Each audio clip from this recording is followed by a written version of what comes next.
बिस्मिल्लाहिर्रहमानिर्रहीम अस्सलामु अलैकुम प्यारा दोस्तों, आपा शबीर चन्ना जे हवाले सां हिकु अहम ऐं ख़ासि ख़बर वायरल थी रही आहे, जंहिंमें ॿुधायो पियो वञे त आपा शबीर चन्ना जो इंतकाल थी वियो आहे।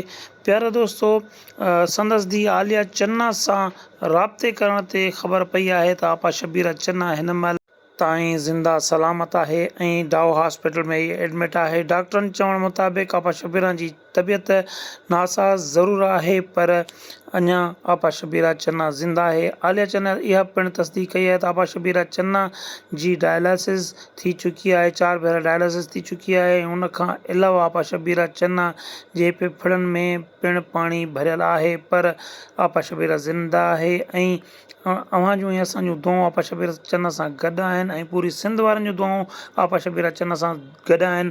ऐं असां गुज़ारिश था कयूं अहिड़नि माण्हुनि खे जेके अहिड़ियूं ख़बरूं हलाए अवाम खे ऐं आपा शबीर चन्ना जे ख़ानदान मिटनि माइटनि खे परेशान कनि था, त प्लीज़ अहिड़ियूं ख़बरूं हलाइण खां गुरेज़ कयो।